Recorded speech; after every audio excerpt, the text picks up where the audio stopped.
السلام عليكم أصحاب شرفت لك سؤال هذا مركز موضوعنا maanta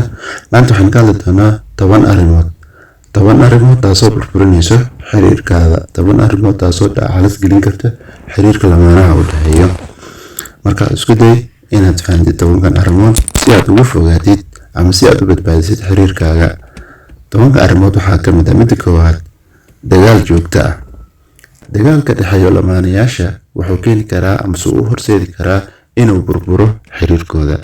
xiriirka wuxuu ku dhisan yahay isfahan iyo kalsooni labada dhinac ka imaado balse hadduu noqdo dagaal joogto ka dhexeeya lamaanayaasha waxay u dhowdahay inuu ku burburo xiriirkooda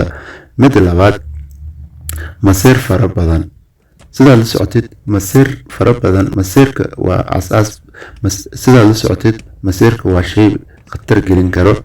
xiriir kasto ama qoys kasto meel degan sidaad la socotid masiirka taasoo ka imaatay maskaxdiisa ayuu dhisanayaa taa marka wuxuu ku dhaqaaqayaa ficil aan wanaagsaneyn marka iska ilaali masiirka wuxuu burburin karaa xiriirkaaga ama qoyskaaga ayuu burburin karaa maskaxdiis gelin karaa mid saddexaad uqdada la isku hayo uqdada qalbiga lagu hayo ama alool xumada qof kale u hayo taasi waxay keeni kartaa ama ay u horseedi kartaa qofka inuu farxadiisa ka qaato farxadii uu lahaa qofka ay ka qaadanaysaa qofka marka uu noolaanayaa marka waxay u horseedaysaa qofku inuu ku noolaado xaalad walwal anaag fara badan ah taasna waxay u horseedi kartaa mise dhibaato weyn oo inuu burburo xiriirka ay qofka u horseedi kartaa mid afaraad qofka oo naftiisa ayuu ilaawayaa qofka naftaada oo ilaawdid ama naftaada oo dayacdid waxay ku horseedi kartaa inaad ku weysid xiriirkaaga dad badan waxay aaminsan yihiin ama ay rumaysan yihiin jirkiisu ku dadaali jiray nadaafadiisa iyo labiskiisa ku dadaali jiray markuu helo qofkii u jeclaa waxa arkaysaa qofkii oo noqonayo qof aan jirkiisa minaha aan nadaafadiisa kor u qaadin markaa weydiisid wuxuu ku leeyahay aniga qofkan jeclaa waan haystaa maxaan ku filayaan isku dhisayaan isku diyaarinaya taasi waa qalad markasto naftaada horumari markasta naftaada wax kasta ka horumari ha ilaawin naftaada taasi ta naftaada ilaawdo waxay ku horseedi kartaa in xiriirkaada ama romantiga aad dilaysa aad ku weysid marka taa waxa aad muhiim ah inaad markasta naftaada wax kasta ka horumarisid mid shanaad kalsooni xumo ama xiriir la'aan taasi waxay u horseedi kartaa lamaanayaasha rabo inay xiriir sameeyaan xiriirkaaga inuu sii socdo waxa muhiim ah inaad ku dadaashid kalsoonida iyo is-aamintaanta dhexdiina ah sababtoo ah haddii taas la waayo lamaanayaasha xiriirkooda ma sii socon karo xiriir sii socon karo ma lahan xiriir kasta wuxuu ku dhisan yahay maxaa la dhihi jiray wanaag iyo is-aamintaan labada dhinac ka imaaday tii haddii la waayo xiriir sii socon karo ma lahan marka isku day inaad kalsoonida iyo xorriyadda ka qaadin ku dadaal kalsoonida iyo xorriyadda qofka inaad dhistid balse hadda taas weysid waxa u dhowdahay inay xiriirkaagii halkaas ku burburo midda lixaad khiyaano sidaad la socotid khiyaanada waa shay halis ah wuxuu halis gelin karaa xiriirka labada qof ama xiriirka lamaanayaasha iska ilaali inaad khiyaano ku samaysid qof aad jeceshahay qofku aaminay qof minax maxaa la jiray ku jeclaaday qalbigiisa ku siiyey iska ilaali inaad khiyaano ku samaysid taasi waxay u horseedi kartaa khiyaanadii aad qofka ka gashayna mustaqbalkaada ay waxay ku yeelin kartaa saameyn xun ku yeelan kartaa marka iska ilaali khiyaanada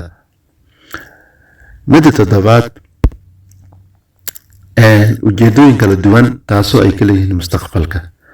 ujeedo kala duwan lamaanayaasha ay mustaqbalka ka leeyihiin labada qof xiriirka ka dhexeeyo midba wax ayuu rabaa inuu sameeyo mustaqbalka marka hal ujeedo ma lahan ma ku heshin karaan marka taasi waxay u dhowdahay marka inay burburiso xiriirka labada qof u dhexeeyo shay kastoo aad nolosha ka leedihiin waa inaad midaysaa waa inay mideeyaan marka hore si uu xiriirkooda u guuleysto balse laba qof oo jecel laba qof oo leh minaha ra'yi kala duwan mustaqbalka ama hiigsi kala duwan mustaqbalka kale taasi waxay dhib u keeni kartaa inay xiriirkooda sii socon waayo marka waxaa aad u wanaagsan inaa marka fikradda ah wax mustaqbalka la sameynayo waa in laisku raacaa oo la mideeyaa si xiriirka minaha ama lamaanayaasha jecelkooda usii socdo midda sideedaad isla weynida ama qofku uu danaysanayo iyo qof isla weyn taasi waxay keeni kartaa isla weynida iyo isku danaysiga waxay xiriirka jacaylka u keeni kartaa ama lamaanayaasha u keeni kartaa dagaal joogta labada qof oo aan isfahmaynin waqtiga ugu muhiimsan oo farxad la qaadan lahaa waxa imaanayso lisdagaalo in minaha waxa la jira labada qof ay minaha qalbiga iska jabiyaan. taas si looga fogaado waxa loo baahan yahay marka inay iska ilaalisid isla weynada iyo in isku danaysto labada qofna daacad ay isku noqdaan. mid sagaalaad inaad waqti siin weysid qofkaad jeceshahay. sidaan la socno xiriir kastoo dhisan wuxuu ku dhisan yahay in minaha dadaal la geliyo, in waqti la isla qaato, dadaal labada dhinac ka imaanayo iyo waqti la siinayo. balse hadday noqoto inuu hal qof ka imaado dadaalka amse maxaa la jiray aysan bijirin labada qofba mise waqti ay siin waayaan waxay u dhowdaa xiriirka inuu halkaa ku burburo. marka iska ilaali. sidoo kale haddaad jeceshahay in xiriirkaaga sii socdo waqti qaali ah la qaado si xiriirkiina heer usii gaaro. midda tobnaad isfahan la-aan u dhexeeyo lamaanaha. hadday imaato isfahan la-aan u dhexeeyo lamaanaha taasi waxay keeni kartaa inuu burburo xiriirkooda. isfahan la-aanka u dhexeeyo lamaanaha wuxuu keeni karaa inay ku waayaan xiriirkoodii. marka waxaa loo baahan yahay inaad isku daysid inaad xalisid, inaad weydiisid qofka aad jeceshahay markastoo aad isfahmi la-dihiin arrimo badan aad isku fahmi la-dihiin wuxuu ka mid yahay shayaasha ugu badan kaasoo burburiyo xiriirka lamaanaha. marka isku day inaad xalisid dhibaato kastoo kusoo wajahdo taas xiriirka lamaanaha wuxuu ka mid yahay shayaasha ugu badan kaasoo burburiyo xiriirka lamaanaha. marka isku day inaad xalisid dhibaato kastoo kusoo wajahdo taasoo la xiriirto isfahan la-aan adiga iyo lamaanahaaga. marka waxaad ku dadaashaa inaad si degan ama waqti ku habboon arrintaas aad u xalisid. maahan inaad qofku markuu qayliyo ama isfaham weysan inaad isfahan la-aan inaad dhibaato kale kusii dartid. waqti ku habboon in la xaliyo ayaa jirto. marka isku day waqtiga ugu fiican kaasoo aad qofta wax ka dhaadhicin kartid si ay meesha ugu baxdo isfahan la-aanta dhexdiina. intaa ayaan kusoo gabagabeynaya asxaabi. موضوعا waxaan uga hadli doonaa 10 shay kor u qaadayo jacaylka.